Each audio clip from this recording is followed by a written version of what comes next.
If only I had spidey senses, so I can tell when something's wrong. Oh, and I'm in search to protect this heart from breaking into pieces. Where's my hammer? Where's the shield? Oh, the strength to carry the weight of the world. Fly high into the sky. I'll catch you if you fall. I'll catch you if you fall. Fly high into the sky.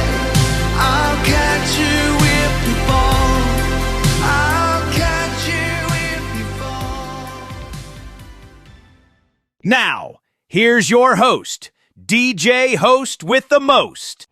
What's going on, everybody, and welcome to this special edition episode of Snap Decisions. I told you that I would put a special version out that I'm going to just quickly cover the OTA because I really don't think it was that impactful. So we'll go over that. But the biggest reason really that I wanted to get this one out is because of CinemaCon's last day, and that is the Disney CinemaCon and what happened there with the Avengers Doomsday stuff, what it is that was shown. Of course, it has not been put out for the public yet. Probably won't be for a little bit. I'll get to that. And I'll tell you when I think it's going to be coming out for everyone to see. But if you didn't hear the news, and if you don't want any spoilers whatsoever, then I would suggest maybe skipping by this because I am going to go over what they did indeed see at the CinemaCon and what was part of that CinemaCon trailer.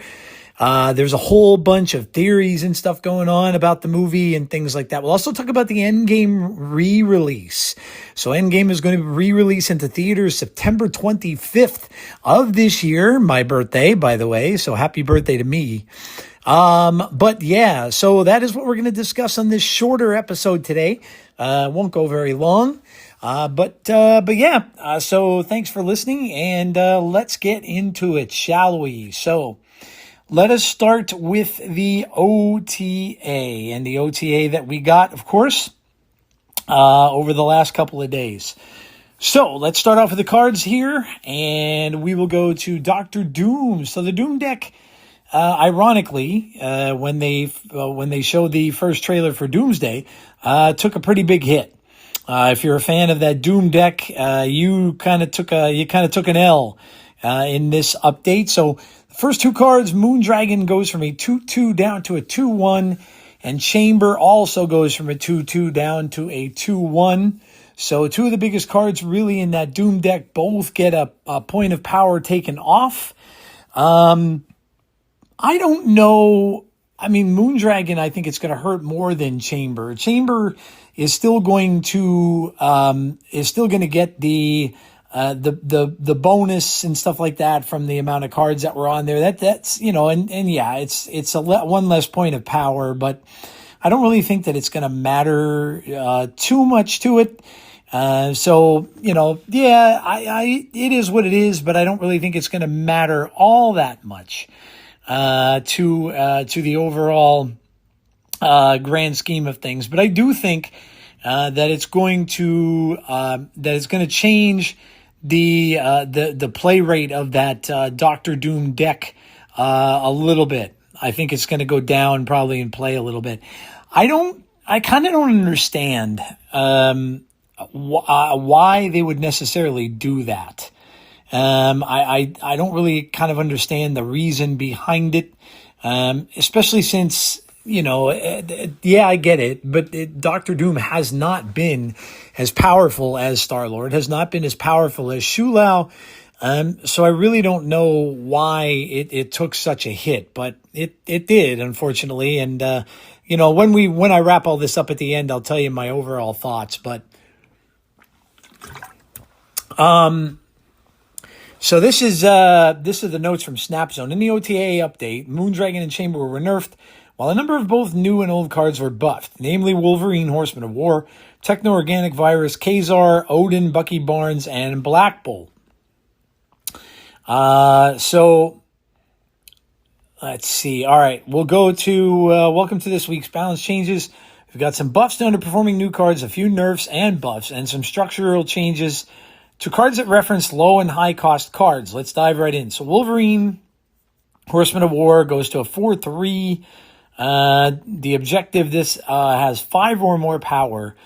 Give one of your cards at each location plus 4 power. And again, this isn't a card that I've even played with yet, attempted to use, or anything like that. It just doesn't seem like a very good card.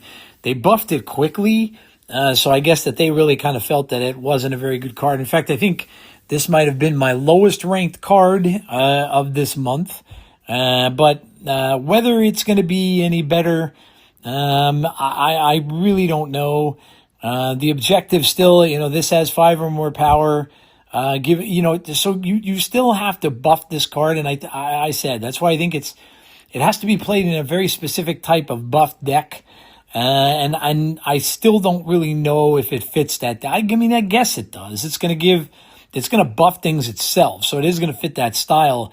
The problem is, though, overall, and I think that's the problem with this meta in general, is you have to compare whatever deck you're playing, especially if you're playing on ladder a lot, and that's kind of where you want to be.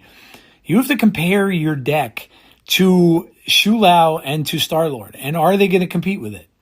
And if your answer is no, then you can't really attempt it. So obviously the change here, it went to plus 3 power to plus 4 power. So it, obviously it got a buff, but I just don't still see that this card will be very prominent. It says this version of Wolverine hasn't quite been as effective as we'd like, so we're juicing up his objective payoff. In testing, we thought that a 4/12 can spread power. That can spread power and has added synergy with cards like that. Power increases would be strong enough. But that hasn't quite turned out to be the case. In practice, we considered adjusting the card's base power and adjusting the threshold accordingly, but ultimately decided to put more emphasis on the payoff. Again, I just don't really see it doing anything, and I don't see it being part of the meta. Techno-Organic Virus, on reveal, copy this to your hand with plus 1 cost. Infect your other cards here. Replace their text. The old was on reveal, copy this to your hand with plus 2 cost.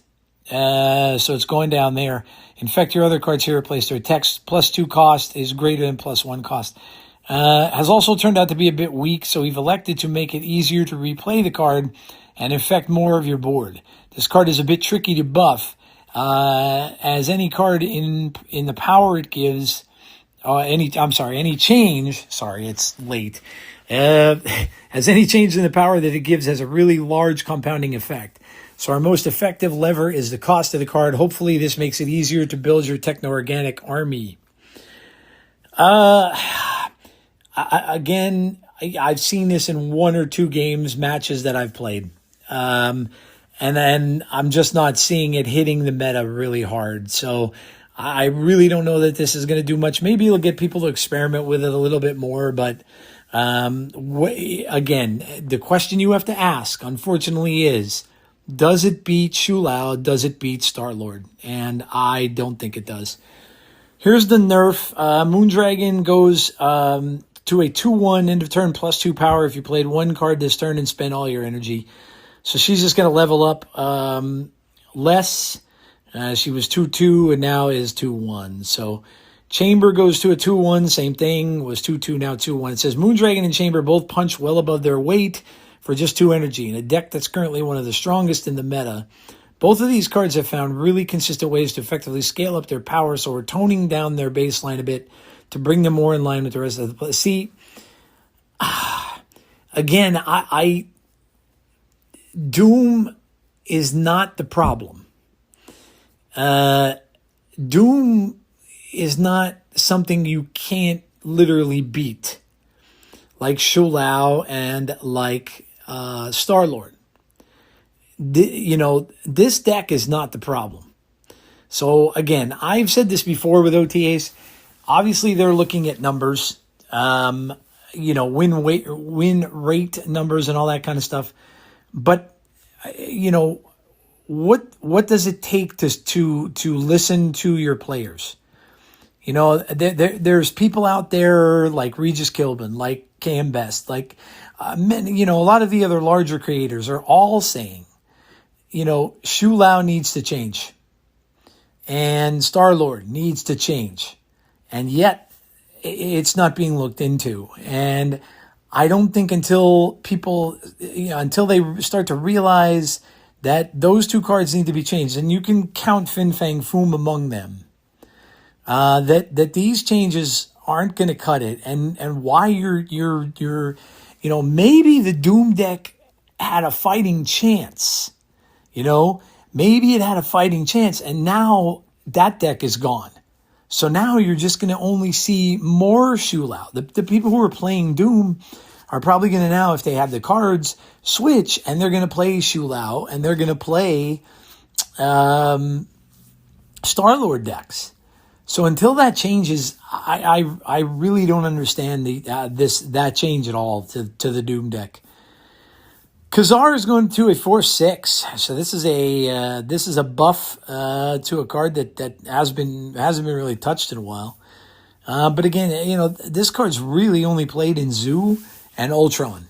There's only two real decks this is played in. That's Zoo and Ultron decks.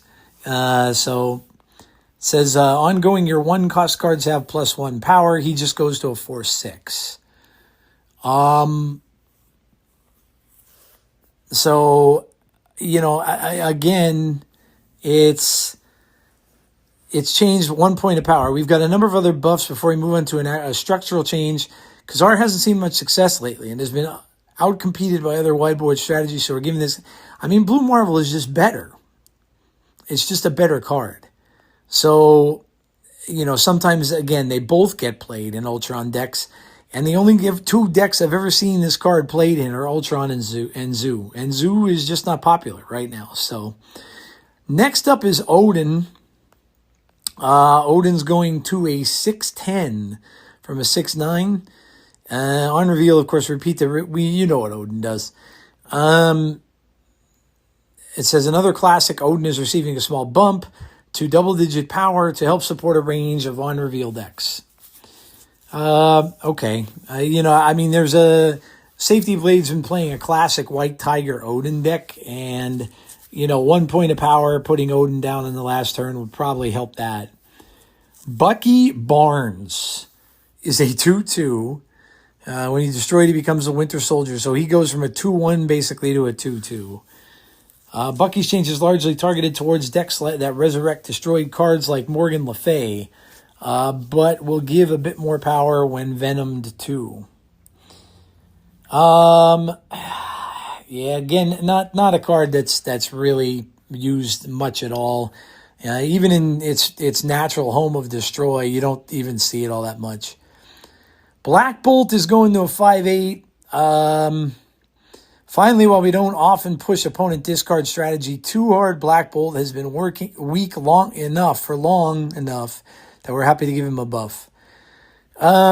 Again, I really don't see people playing Black Bolt stature decks or anything like that, so I don't really think that that's a very meaningful change. Lastly, changes to cards and locations that reference 1, 2, and 3 cost in 4, 5, and 6. This might be the biggest change in this OTA.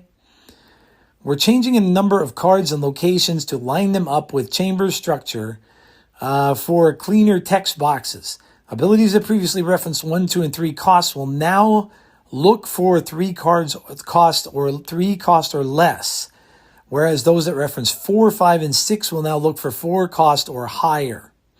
We expect many of these changes to be relatively neutral in strength, but some cards like U.S. Agent, Goose, and Man-Thing will benefit from a wider targeting net. This can be good, and people have already, I think Binks put out a video with Goose, because now Goose stops Fin Fang Foom. So that is and remember I said how maybe like putting Leech back to now affect cards that are 6 or higher, which there hasn't been a change to that. Obviously, this affects U.S. Agent, Goose, Iron Patriot, Malekith, Man-Thing, Moonstone, Crimson Cosmos, and the Big House are the locations it affects. But now Goose stops Fin Fang Foom. So many people play that card, and now Goose will stop it. Obviously, if you copy it, you can have two where it's going to make them very difficult to play that card then. And now Man-Thing in Toxic decks will be better because he now that covers that wider range that they spoke about. So just a couple of bug fixes. Proxima Midnight wording updated to use when discarded. Hela now picks targets as she resurrects them, rather than picking them all at once at the start. If you have a Ghost Rider, 4 cost, and 2 Hulks, 6 cost in your discard pile. Previously, Hela could revive Ghost Rider and whiff on reviving a Hulk when Ghost Rider resurrects the one she picked. Now in this scenario, you'll always get Ghost Rider and both Hulks, granted you have enough space. So I guess that's kind of cool for Hela, but although again, does Hela beat... You can see the theme here. Does Hela beat Star-Lord or Shou? Probably not, if I had to guess. So there you go. That's the OTA, and not a whole lot to speak of there. I think the general consensus, and I'm seeing this not only from newer players and stuff like that, but I'm seeing this from veterans. I'm seeing this from people that are high up on Infinite Ladder. They're saying the same thing. They're either just giving up or it's a beat 'em, join 'em at this point. And if you want to play on high Infinite Ladder or Infinite Ladder, you have to join with Star-Lord or Shou, or you're not gonna level up. And I'm the type of guy who I don't like to join them. I would rather go against the grain. And I've been telling you guys, like last week, all I was playing was a Galactus deck because that does kind of counter Shou and Star-Lord. If you, now, granted, if you get the Star-Lord going even once, you're still going to have enough, energy on that next turn after the Galactus goes off to play Fin Fang Foom and maybe even another card. So it may not stop that. Now the Eliath would. If you have an Eliath on your side of the board, that would stop it. But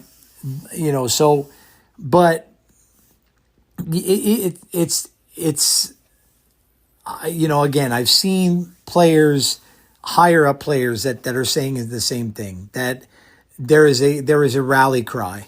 And the rally cry is out there in Marvel Snap right now. There are people who are saying that they can't stand this meta so much anymore that they're leaving the game. I think I saw Nina is Noob saying something to that effect today on her X.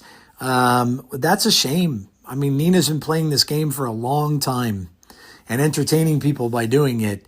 Very cool person. I had her on my show. To see them walk away is not a good sign. And I think that Snap better take care of this issue, that the devs better look into this and take care of this issue because, and I said this from the start, the changes to Finn and the changes to Star-Lord and the changes to Shou did nothing. They did nothing. Let's face it. Yes, they're a little weaker, but they're still the best cards in the game. And until they admit that to themselves, they're going to continue to lose a lot of their player base. And that is something that I don't want to see. I don't think anybody that listens to my show really wants to see, unless, you've stopped playing the game and you're still listening to my program for whatever reason. I mean, thank you for doing so. But I don't want to see that. And I sincerely hope that they realize that and they get, I think maybe they thought that people would change it up when these new cards were coming out, but it's a measuring stick. And if people are playing Infinite Ladder, they are going to play the good decks. They're going to see these good decks from creators. They're going to see these good decks that they play against, and they're going to realize that I can't win, so I'm just going to make this too. And, that makes for a very stale meta. And so I'm hoping that those two cards get changed very soon. We'll see, but I'm hoping it happens very soon. Okay, well, that's the snap portion of the show. We're going to go right into the some of the news again. I talked on the last show a lot about CinemaCon, and going to kind of revisit it a little bit here, and some of the stuff that I missed on the last one. So really quickly, the summary of the first footage from Clayface from CinemaCon. So opens with Matt Hagen in a hospital bed, face bandaged, only eyes visible. Someone attacks him with a knife and pumps chemicals into him, giving him powers. Pre-accident flashbacks show his life as an actor. He underwent a scientific procedure that turned his body into clay. Montage of his horrible transformation: red skin, lips fused, hands morph into hammer-like shapes, mostly shadows shown, people screaming. His face changes often, showing him without an eye or a mouth. He even wipes away his entire face one time. Looks terrifying and nothing like other DCU movies. Practical body horror, raw. Set to slow down the Flaming Lips song, Do You Realize? So that was the trailer that was shown at CinemaCon. That sounds like, they did say it is going to be body horror, and that indeed sounds like what it's going to be. But it interests me, and I'm sure I'll be going to see it because I like stuff like that.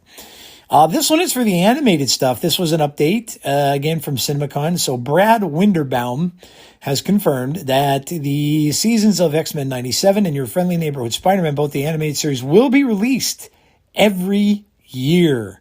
So that's cool. For fans of the X-Men and Friendly Neighborhood Spider-Man, they're going to get a release for that now every year. So that's kind of cool. I know I've loved both of those series. I thought they were both very good animated series. Disclosure Day. Now, I told you guys how excited I am for this. Whether it's going to be a sequel or a secret sequel to Close Encounters, which is literally in my top 5 of favorite films of all time. I don't know, but there was more talked about with this. Steven Spielberg actually came out and did a big speech. Steven Spielberg has revealed that the entire third act of Disclosure Day is being kept out of the marketing. So you will see nothing in the marketing for this movie from the entire ending act of this film. Very, very smart. Very, very smart. And that's what's, I think, leading people to believe that it's going to be something very, very top secret that they don't want shown. And I think more films should do this. Don't show any of the end of the films. Don't show it. Keep it to yourself. I think it's smart. And look, Steven Spielberg's been doing this and doing it very well for a long time. You think he knows what he's doing? I absolutely think so. So you're going to go into this movie completely surprised by the ending, unless you read some stuff on it that people see before you get a chance to. I'll be there for this one very early, and I'm very excited. And there's also exclusive footage that they got for this. So if you haven't seen the trailers yet, check it out. It looks very cool if you're a fan of like alien stuff. And this one says, after a lengthy conversation between Coleman Domingo, who I love, and Steven Spielberg, Universal presented an expanded look at Disclosure Day that gives a much more detailed look at the film. The footage starts with a clip of Emily Blunt entering the news station and speaking the alien language. So we've seen that in the first couple of trailers where she does that clicking noise. As seen in the first teaser, we then cut to Josh O'Connor showing his partner what appears to be a video of extraterrestrial bodies. So Josh O'Connor is like the whistleblower character in this. Emily Blunt knows she needs to seek out Josh O'Connor's character, who, like her, explains that he can understand the alien language as a sort of mathematical equation. There's a twitchy, paranoid, slick vibe throughout. Then there's a look at an exciting looking car chase where cars smash through a house as Josh O'Connor's character tries to escape government forces. So obviously the government is after Josh O'Connor's character. We see houses bathed in light, as well as animal creatures that are appearing to transform. I when I first saw this trailer the very first time, and I saw the it looks like an elk that was in it, and they were inside of a house. I'm like, I almost guarantee you that they are aliens, and they're just disguised. Almost guarantee it. Colin Firth seems to be the movie's villain, a government spook, while Coleman Domingo is a doctor who thinks full disclosure is the way to go. So Coleman Domingo is kind of the good guy in this. This is a different kind of a role for him. He's kind of usually like a bad guy, and Colin Firth is the bad guy, working for the government, of course. Emily Blunt and Josh O'Connor seem to have a childhood connection. Were they both abducted by aliens, or taken on board an alien ship? In Close Encounters, there were children one of them was one of the main characters in that film's son, who was taken on board the ship. And then, of course, he came back to his mother at the end of Close Encounters. Spoiler, although the film is from 1977. But could these children have come back as aliens? Is that why people are thinking this could be a sequel? I mean, it'd be pretty cool if that were the case. And it says, perhaps from being abducted together, or even being from being aliens themselves. The footage ends with Emily Blunt on a table where a deer transforms into a full-on gray alien. Oh man. Fans of Spielberg seem to be in for a major treat, as are all audiences, in a film that feels relevant, exciting, and bold. When Steven did his speech at the con, he basically just said that this movie is relevant to our times, and there's also going to be things that will, the reason he did this again, he's always been infatuated with alien stuff, but he said he got reinvigorated with it in 2017 when he heard the story of a Navy pilot who spotted what looked like a Tic Tac outside of his plane. So like an elongated cylinder that was kind of flying in the air. And there's video footage of this thing now. This is all over the place with all the UAP stuff and the conspiracy stuff and all that kind of thing. So, and that kind of just reinvigorated this whole thing for him. But he says that when you watch this film, it is really going to make you think. So, if that kind of stuff bothers you, and I mean, I know that there's like my sister doesn't give in to a lot of this kind of thing, and she doesn't like she would rather not know. And the government is trying to get this stuff out to the public.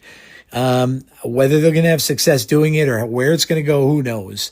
There's so much going on that's ridiculous in our government right now. But I've always been infatuated by this stuff. And I mean, could you imagine, I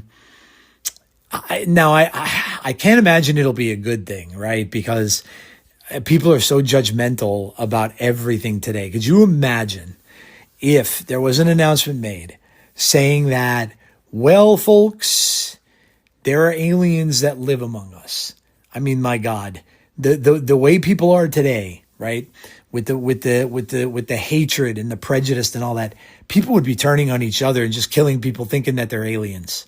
So obviously that is not a good thing. That if that ever happened, that would be very bad, because that would give these crazy conspiracists and just crazy people to begin with an excuse to just turn on their own fellow men and just start killing them because they think they're aliens.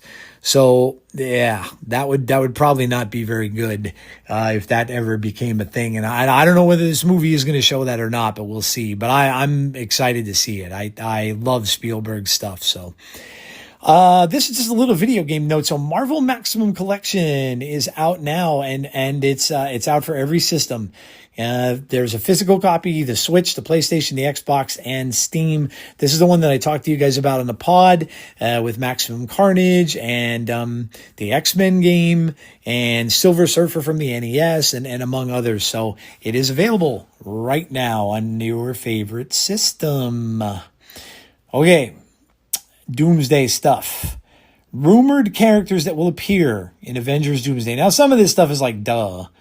But here we go. Doctor Strange, Captain Marvel, Scarlet Witch, Tobey Maguire's Spider-Man, Hulk, She-Hulk, Monica Rambeau, Clea, Steve Rogers, Ms. Marvel, Kate Bishop, America Chavez, Billy Maximoff / Wiccan, Ironheart, Cassie Lang, Katie Chen, Wong, Okoye, Nick Fury, Valkyrie, Hawkeye, Rhodey, Wonder Man, Sylvie, Mobius, B-15, Ouroboros, Ravonna Renslayer, Miss Minutes, Eliath, Wolverine, X-23, Jean Grey, Storm, Psylocke, Maria Rambeau, Binary, Ghost Rider.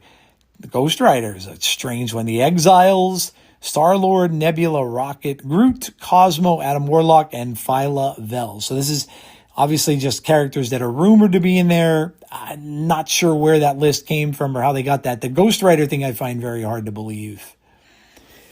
This one, a Scarlet Witch project is reportedly in development at Marvel Studios. The project is said to be part of the upcoming Mutant Saga. I wonder, though, if that could be a reboot for her character and a different actress that might be playing her.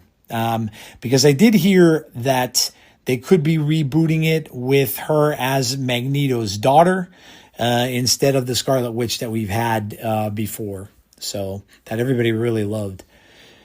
And then, of course, from the presentation itself, Chris Evans, Kevin Feige, and the Russo brothers are at CinemaCon to represent Avengers Doomsday. If you want to watch that, you can see it on YouTube. They do show the panel. You will not see the trailer, but they do show the actual panel. It's cool to watch. You hear about the you hear from the Russos, you hear from Kevin Feige. You also hear from Robert Downey Jr., who comes down, and then you see Chris Evans come down too. So it's kind of cool. If you're just fans of that, you can go watch that now on YouTube. It's out there. All right. This one, so many people were wondering why Marvel would want to go up against Dune. They've started calling it was kind of like Barbenheimer, and they were calling it Doomsday because both movies are going to release on the same day on the 18th. So Jumanji abandoned their date, right, which was the 11th of December. So a lot of people thought that maybe at this convention they would announce that they're going to move the film back and they're going to come out on the 11th because the Dune grabbed up all the IMAX theaters for, I think it was 2 or 3 weeks. So that means that you will not be able to see Avengers Doomsday in IMAX theaters for the first at least 2 or 3 weeks of the film being out, which is a pretty big blow. So a lot of people thought that they would move maybe back to where Jumanji was, to the 11th, to at least get like a week of IMAX screens. Well, that did not happen, and a lot of people thought that would be announced here. But instead, we got this. Infinity Vision appears to be Marvel Studios' answer to not having the IMAX window for Avengers Doomsday, a new certification for the best format to watch Avengers movies. Now, from what I heard, and this came from John Campea, whose channel I watch. This is really going to be is they're going to pick select theaters that have a certain, basically a certain type of graphics that they use and things that they do that kind of just maybe modernizes their screens a little bit. This is not really anything new. This is not anything that is going to all of a sudden just be installed in theaters. That's not how it's going to be. And it's certainly not IMAX. So this is kind of their answer to it. But whether or not this is going to be enough, I don't think so. I mean, and then I'm wondering, where are these theaters going to be? How many of them actually are there? Like near me. I mean, I don't even I have one IMAX theater that's even close to me, which is an hour away or so. And it's not even really that great. It's not true IMAX. The closest true IMAX theater to me is 2.5 hours away in Philadelphia. So I'm skeptical about this Infinity Vision, especially after, John reported on it and said it's not really as big of a deal as it sounds. So anyway, there was that. All right, here we go, folks. Again, I will put out a spoiler warning. This is the description of the Doomsday trailer. So that they got at CinemaCon. Now, I will say that this is an extension of the trailers we have seen already. So those little snippets that we saw of Chris Evans' Captain America, we saw the one from Thor, we saw the one with the Fantastic Four and the Wakandans, and we saw the one with X-Men. Well, they were all named after those characters and stuff, and this one is indeed called the Doom trailer. Now, I think I even talked about this on the pod back then. There was another one rumored that was supposed to be all about Doctor Doom. Well, apparently, if they were going to use that, like maybe they're going to use it at the Super Bowl, or maybe they're going to use it, well, they decided to use it here, and that is what this is. Robert Downey Jr., when he was on stage, announced this himself and said, this is the Doom trailer. So, all right, so here we go. Again, spoilers, if you don't want to listen, you can drop off now. Okay. Yes, the Doom trailer lives up to the hype. We saw a full 2-minute trailer. This is from New Rockstars, by the way. Another cool channel. I watch them a lot, too. They're very good on YouTube. It holds nothing back. Okay, so here we go. Professor X reacts to an explosion outside the window of the X mansion. That's, of course, Patrick Stewart. We hear Downey's accented voice as Victor warning of an impending doom and saying warning about doom, huh? And saying they'll need to make an unthinkable decision. Now, the cool thing there is his accented voice. So Robert Downey Jr. is talking with an accent. Latvian, whatever the case might be. Obviously, he is from Latveria. He should have an accent. So that's kind of cool that they're doing that. But he is warning of an impending doom and saying that they'll need to make an unthinkable decision. Then next we see Dr. Doom armored with mask on, make a superhero landing. You all know what that one is with the fist down and everything in the courtyard of the X mansion. Oh boy. Most of the action is in the X mansion. Channing Tatum as Gambit fights Shang-Chi. So we are seeing Avengers versus X-Men, which is going to be a geekgasm moment because so many people, since the comics came out, have wanted to see X-Men fighting the Avengers. And it looks like we're going to get it, at least for parts of this film. But that's cool. Channing Tatum's Gambit fighting Shang-Chi. Man, that's going to be awesome. This one's cool too. Mystique shapeshifts into Yelena and fights the real Yelena. So it's Yelena versus Yelena, and Mystique has transformed into Yelena. So that's awesome. And of course, we're getting the Fox original Mystique, Rebecca Romaine Stamos, back. She's still Stamos? I don't even know. But we're getting her back, of course, playing Mystique, and she's going to transform into Yelena. That's pretty cool. Thor leads the Avengers in a speech to settle their differences. So the Avengers obviously, kind of like fighting amongst themselves, and Thor has to come in and kind of restore things. Then it says we see the Avengers Tower with the new Avengers logo and a new building shape. So the Avengers Tower is back. And then the desert landscape from the 4th teaser. So that's from the teaser where the Thing shows up and the Wakandans and stuff are there, and you see that desert landscape kind of a thing. And then it says it's actually the sea bottom with the ocean parted by Namor Moses style. So Namor is parting the ocean to let the Thing and who was he with? He comes in with Shuri, right? Yeah, it's Shuri, of course, Black Panther, And then the Thing is there. But I imagine he must be with somebody else from the Fantastic Four. But we'll see. But obviously, so that is not on land. That is a scene underwater where Namor parts the ocean to let them come down. That's pretty badass. Can you imagine the effects of seeing that? And so where the Fantastic Four meets the Wakandans. So, and then it says the desert landscape from the fourth teaser. Okay, that's the one. Then Thor, this comes from him. We need a miracle. Mjolnir goes into the hand of Steve Rogers. Long hair. So Mjolnir leaves Thor's hand and it goes to Steve Rogers, who is there, and he looks different and he has long hair. So and I think he says, I'll get to it again because there's another description that goes into a little more detail with that. But that is New Rockstars breakdown. I'm going to get to the other one.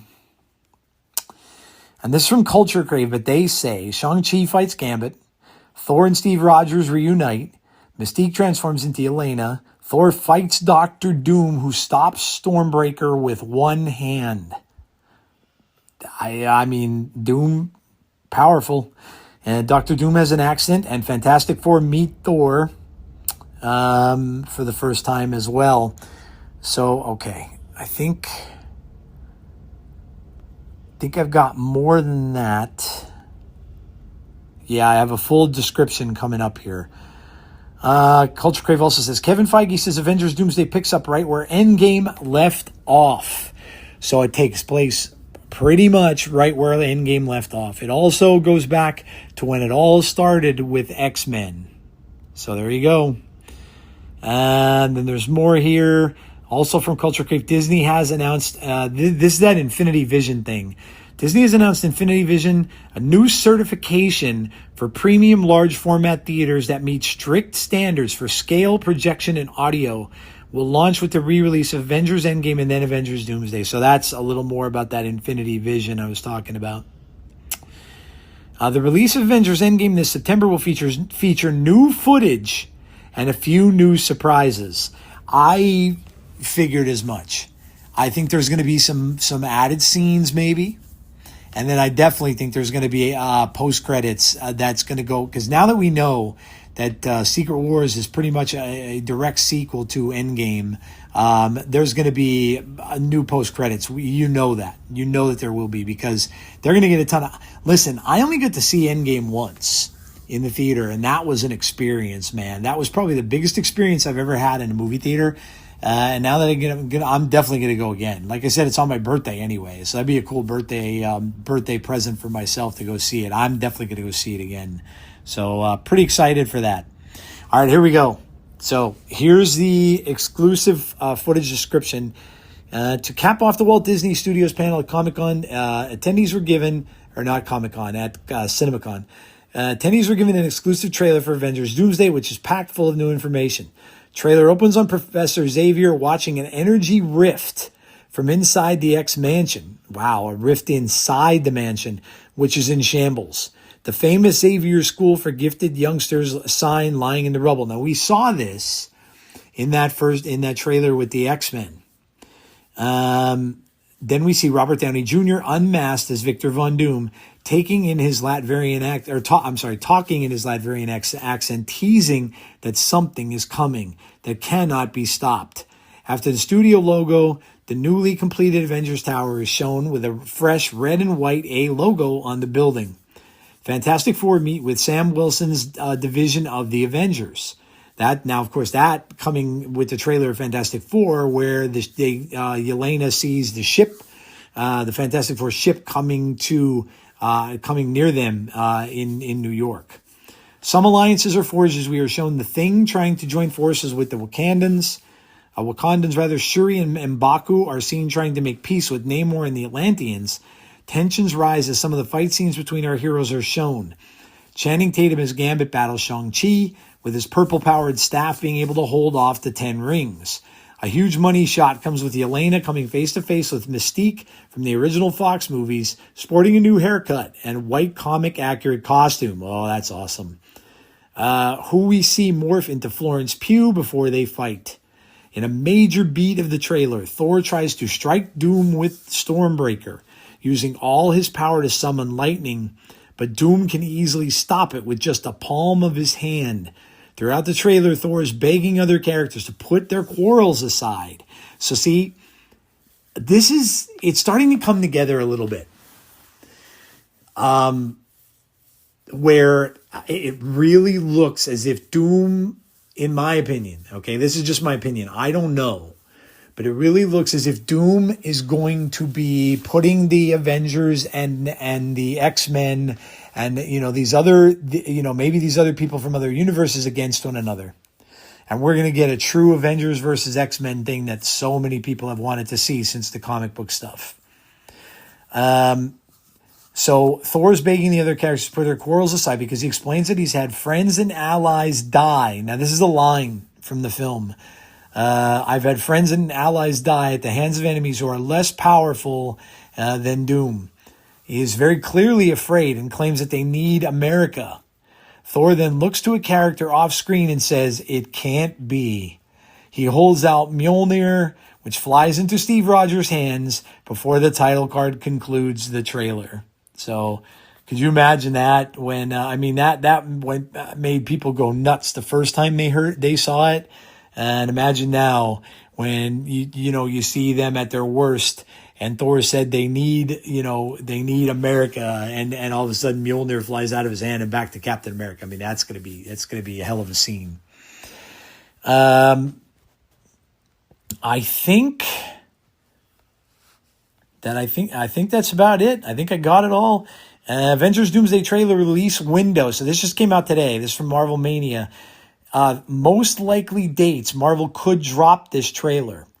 April 27th. Surprise early drop Avengers 1 release date. Now this one I could see because I think I talked to you guys about this like a few weeks ago when the Oscars came out, when the Academy Awards came out, that Chris Evans and Robert Downey were both on stage on the 27th. And again, that date is the Avengers 1 release date is the 27th. So this will be the like an anniversary basically release date. So that I can see happening.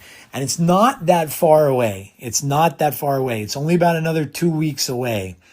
The next two they have May 22nd, which is alongside The Mandalorian and Grogu. Now, they're not really sure how Mandalorian and Grogu is going to do. I did enjoy the last trailer for it, which I watched. It was a lot better than the first couple of trailers they showed. So it has me intrigued enough where I bought my ticket. I mean, I was going to go see it regardless, but I'm a little more excited about it than I was because the third trailer kind of sold me a little bit.